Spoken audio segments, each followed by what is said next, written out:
يا أهلا بيكم في قعدة سينما ولسه مكملين مناقشاتنا الرمضانية، والنهاردة هنتكلم عن مسلسل أعلى نسبة مشاهدة اللي اتشاف بشكل كويس جدا، وناس كتير تابعته وناس انتقدت حاجات فيه وناس أعجبت جدا بحاجات فيه وشافته واحد من أفضل المفاجآت في رمضان.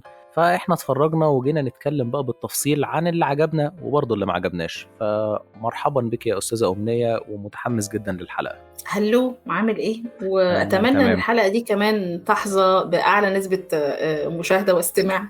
يا ريت والله. آه، طيب أنا بالنسبة لي المسلسل كان مفاجأة لطيفة، خاصة في الحلقات الأولى ما كنتش حاطط أمل كبير قوي عليه، ولكن فاجئني وشدني.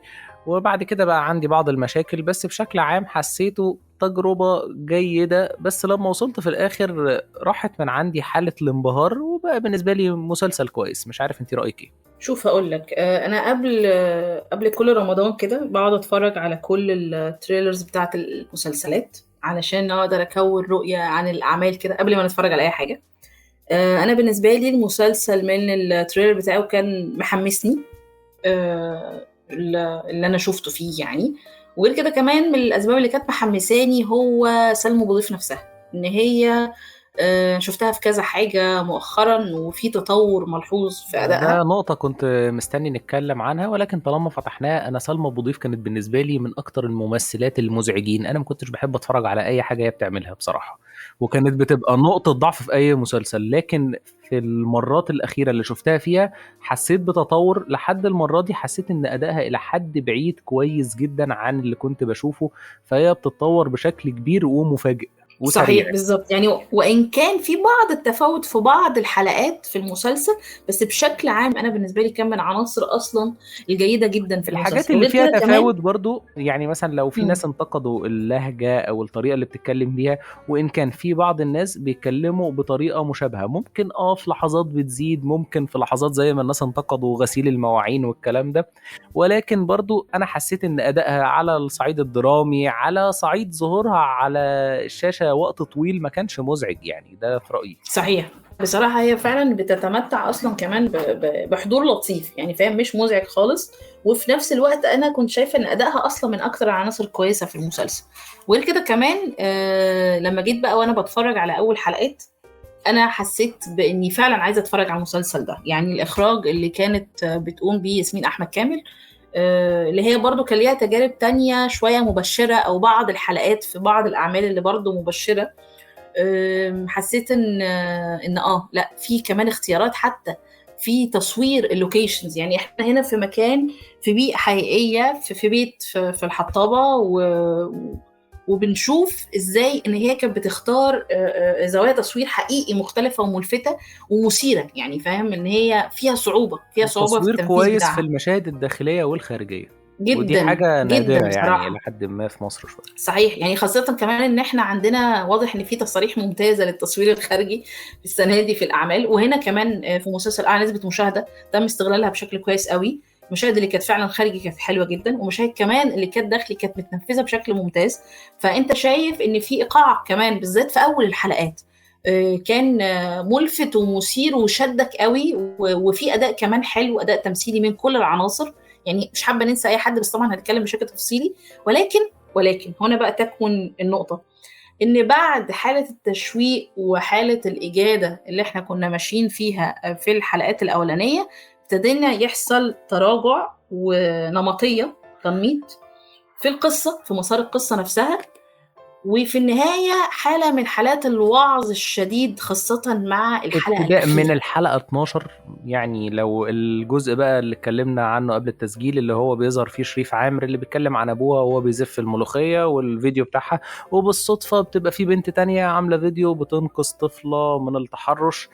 انا حسيت بقى ان التركيبة دي كلها من الفيديوهات مع مم. التقرير التلفزيوني ما كانش مقنع. وبعدين آه. بدأت بقى رحلة من الهروب غريبة شوية، وإعجابها بالشخصية بتاعت طارق اللي بيلعبها محمد حاتم. مش فاهم ليه، وهي عارفة ان هو اصلا كان مرتبط.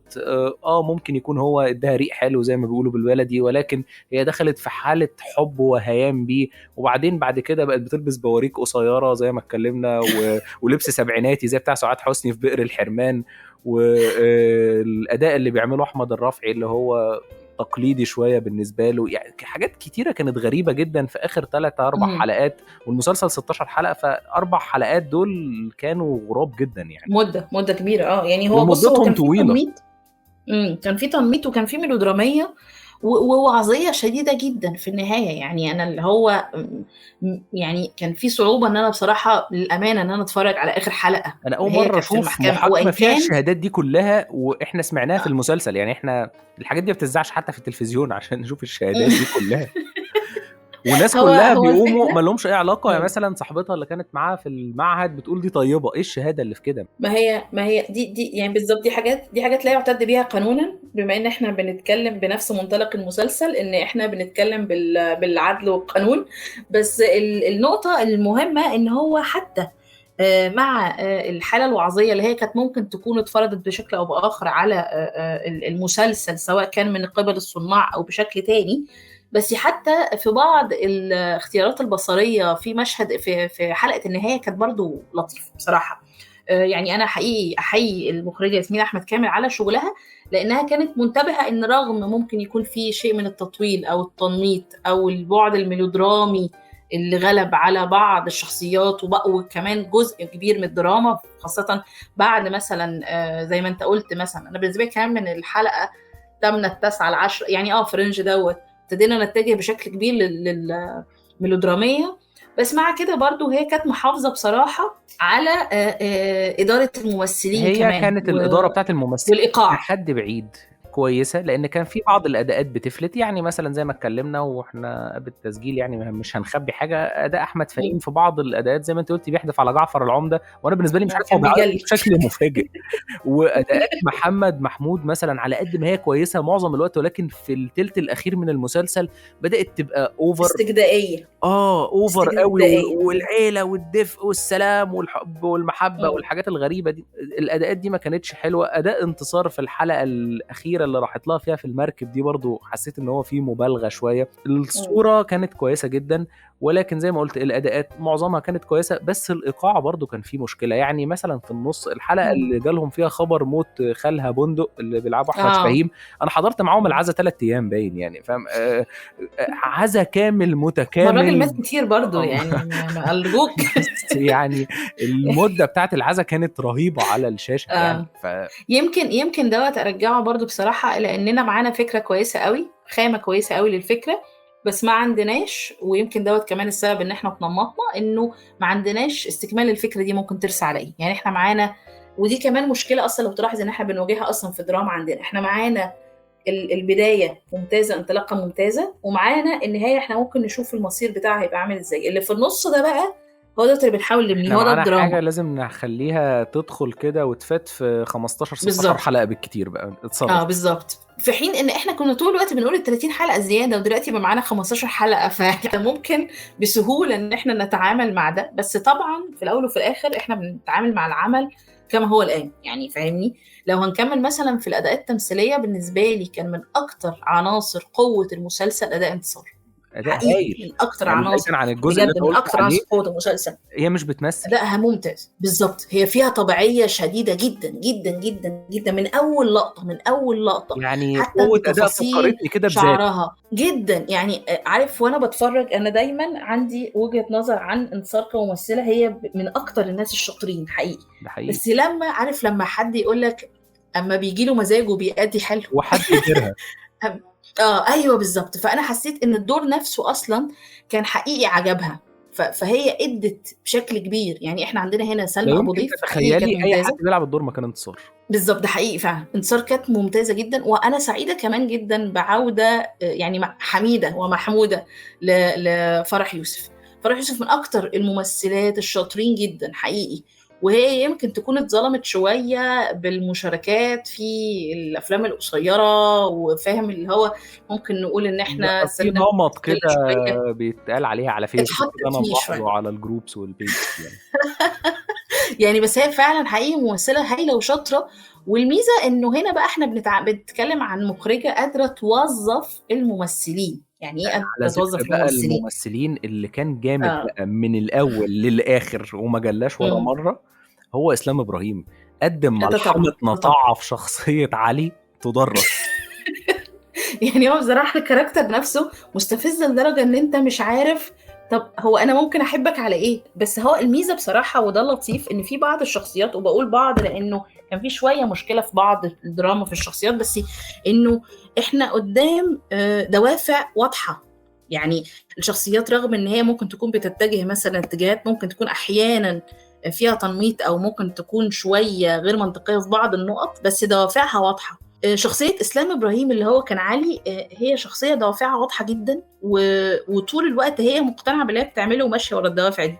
فده كان في حد ذاته شيء كمان مدي قوة للشخصية، إلى جانب كمان صراحة أصلا أداء إسلام إبراهيم نفسه. أتصور كمان إن مثلا امجد الحجار برضو نقطة. ممكن نقول ان هو في نفس السكه بتاعت اسلام طبعا ابراهيم. طبعا يعني امجد احنا كنا اتكلمنا عنه في فوي حلقه فوي فوي فوي. فوي بالظبط، وهو كان من اكتر الناس الحلوه جدا في ده الفيلم على حقيقي، فكره. وهنا اخد وهنا مساحه كمان اكبر. هو مساحه اكبر واداء كمان، يعني فاهم، تحس ان هو حد مستقر كده على الكاميرا، انت بتتفرج ومبسوط وفي نفس الوقت مقتنع. والميزه انه ده اللي انا كنت بقوله، المخرجه عندها قدره ان هي قادره توظف الممثلين. احنا شايفين شخصيه مش بنتعامل مع هو مين، احنا بنتعامل مع الشخصيه، مع فوكس، مع علي، مع شيماء، مع نسمه مثلا ليلى احمد زاهر. ايه رايك في اداء ليلى في احمد ضوء كل زاهر؟ الانتقادات، وانا بصراحه بص يا سيدي هقول لك على حاجه، انا شايفه ان المخرجه وظفتها صح. بمعنى ايه؟ ده اللي انا عايز بمعنى اقوله. ان يعني هو اداء اوفر ولكن هو اه مناسب للشخصيه. في اي ظرف تاني كنت اقول ايه اللي انا ايوه بشوفه ده. هي دي الكلمه، يعني هي فعلا بجد ادائها بالنسبه لي اوفر، ولكن الاداء الاوفر دوت هو متوظف كويس قوي في الكاركتر ده، متوظف كويس جدا في يعني الكاركتر. اتمنى ما اشوفش الاداء ومتوظف ده في اي كمان حاجه تانية بتعملها، لان هو ده جه يعني هنا ولا مناسب. الاداء اعدائي. بالظبط. هو هنا فعلا كان مناسب جدا، مناسب ان انت تحس بحاله، يعني فاهم اللي هو حاله الغضب، انت متضايق من الشخصيه دي، متضايق وعلى من ذكر اداء نسمه. الاداءات الاوفر، انا شايف برضو ان اداء الهام صفي كان كويس برضو في الحته دي، لان في شخصيات اوفر على تيك توك كده، وانا عارف ان في ناس ممكن تشوف ان دي افوره جامده، ولكن انا مش مستغربها قوي. انا بشوف ان الهام صفيه واحده من الممثلات الشاطرين جدا، الجداد الشاطرين اللي قادره تثبت نفسها مع كل عمل. وزي ما انت بتقول هو الاداء فعلا يبدو ان هو حاجه اوفر شويه، اوفر كتير مش اوفر شويه. بس اولا هي كان عندها حضور كويس جدا، قدرت تعبر عن النمط ده، الشخصيات دي اللي موجوده فعلا. بس هي فرصه ان الناس تعرف ان في ناس ممكن تكون هو ده، دي بيرسونا، يعني هو اكيد ان ده مش الشخصيه دي، بيرسونا بتتعامل بشكل ما. بس بالنسبه لاداء الهام صفي انا شايفه ان هو كان كويس قوي، متوظف في مكانه زي ما قلنا، ان الاداءات نفسها كانت متوظفه بشكل عام. طب هنتقل بقى لحاجة تانية بشكل سريع في نفس نطاق الأداءات ونطاق الدراما. إيه رأيك في الخط بتاع كاميليا وطارق؟ أنا حسيت إن هو خط مقحم شوية، ما كانش مضايقني في الأول ولكن بدأ يزهقني شوية في الآخر. وأداء هند عبد الحليم مش سيء، هي مجتهدة فيه، بس مم. أنا ما حبيتوش، مش عارف ليه ما اتبسطتش بيه. أنا عارف إنك ممكن تختلفي معايا شوية، أنت عندك تحفظ شوية على محمد حاتم. أنا بشوف إن محمد حاتم من الممثلين اللي هم بيعدوا بالدور كويس، ممكن مش هيبقى هو نجم العمل ولكن انا بشوفه بيعدي بالادوار كويس. فقولي لي رايك. اقول لك على حاجه، انا شايفه ان الخط ده بشكل عام هو مش موجود عشان هو خط في ذاته او هو خط قوي، هو موجود علشان يخدم على التحول اللي هيحصل لشخصيه شيماء، ودي ده حاجه في حقيقي. حد ذاتها. يعني احنا الناس لو سمعت مثلا حلقه صله رحم وانا ادعوهم لذلك، كنا بنتكلم عن فكره ان كل خط موجود هو مهم في حد ذاته، وان كان هو في الاول وفي الاخر بيتربط علشان يوصلنا للخط الرئيسي ولكن اللي هو بتاع. استغلينا حالة الطول بتاعة المسلسل النسبية ان احنا نفرد له بقى مساحة ونعرف ايه اللي حصل لهم وعملوا ايه بالظبط. وكده، فما كانش زي الحاجات اللي في صلة رحم قوي. هو امم كان ليه وظيفة درامية وبيحفز حاجات في الدراما، ولكن برضو احنا ادينا له مساحته لان عندنا وقت، يعني هنعمل ايه. بالظبط، احنا بالظبط عملنا اسهاب للخط، في حين ان هو كان ممكن ما يبقاش بكل الكم دوت، وزي ما بقولك هو الغرض منه وده اللي خلاه فاهم ما يتمتعش بالثقل يعني بشكل عام، انه كان هو مفيد عشان بيخدم شخصية شيماء، هو بيخدم التحولات اللي هي المحطات اللي هي بتبتدي تتحرك ليها، سواء كان في تعاملها مع الآخرين أو في تعاملها مع نفسها، في نظرتها حتى لشخصية طارق. أصلا هو كان ممكن يكون يعني إداها بصيص كده من الأمل والحب اللي هو كان أصلا مش حب ولا أمل، بس لان هي شخصيه اصلا بتحاول تتعلق باي حاجه، يعني فاهم اي كلمه ممكن بالنسبه لها تمثل يعني الدنيا وما فيها. فده خدم الشخصيه اكتر من ان هو خدم الخط اصلا بتاعهم، خاصه ان احنا كاننا الخط دوت مره واحده اتبخر واختفى. احنا بنتابعه من خلال اساسا المونولوجات اللي كانت بتقولها شيماء والصور اللي كنا بنشوفها اللي هي كانت بتشوفها يعني. فانا بالنسبه لي ما كانش هو الخط الافضل، الى جانب كمان على فكره الخطوط التانية الموازيه كان افضل خط بالنسبه لي هو بتاع انتصار لما كانت بتشتغل في يعني بتروح البيوت والكلام ده كله. ده كان اكتر خط انا حاسه ان هو متماسك. والعلاقه بتاعت انما مثلا امل وجوزها اللي هو اسلام ابراهيم وفرح شوقي. طبعا الخط ده كان ممتاز، ده كان ممتاز جدا جدا.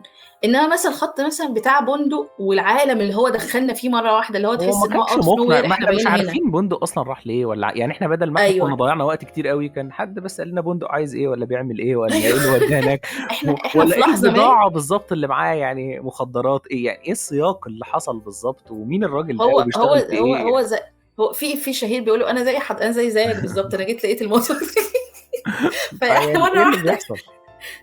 احنا جاي لقينا ده حاصل مش عارفه ليه. بس اللي قصدي عليه ان مثلا الخط دوت انا حسيت ان هو فعلا ما كانش متاسس له كويس دراميا، وبالتالي دوت اللي خلى حصل تحس ان عارف كأن في زعزعه كده يعني، وانت بتتفرج انت زي ما انت بتقول انت عمال تسال اسئله ما بيتجاوبش عليها. هو اصلا بيعمل ايه هنا؟ هو ايه البداية؟ انت فاهم ان في حاجه مش تمام بتحصل، بس في نفس الوقت اديني اجابات. طيب يعني قول لي كده، ارمي لي اي حاجه اعرف ابقى تمام متابعه يعني. يمكن كان في اداء بس ما اتكلمناش عنه، هو اداء انعام مهم. سالوسة، كان اداء لطيف وان كان شاب اه وشيء من الخطبيه في الاواخر شويه.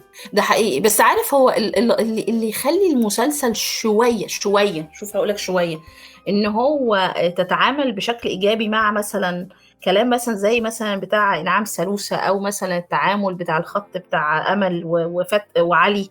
انه ان دي كانها فعلا حقيقي يعني. انا في لحظه ما حسيت ان كان في نقل لشريحه من الواقع، عارف اللي هو هم جابوا كده حته كده بشكل صادق كده امين يعني واقعي، بشكل صادق مش امين بس بشكل صادق وواقعي، انه انت شايف حاجه على العيب في الشاشه. التكرار بس، يعني الجمل العيب في كانت بتلف التكرار، وان وترجع احنا تاني. ما اسسناش بالظبط. ما هو ده لان تاسيس الدراما هو دوت الفكره. احنا قدام شخصيات هي فعلا غنيه، كان ممكن يطلع منها حاجات كمان اقوى من كده بكتير، بس لاننا غلب علينا شويه التنميط والخطبيه، فالموضوع تحس ان هو قفل بشكل مخيب شويه للامال، رغم ان هو حقق اعلى نسبه مشاهده بجد يعني. اتصور ده كان من اكتر المسلسلات اللي متشافه. ده حقيقي.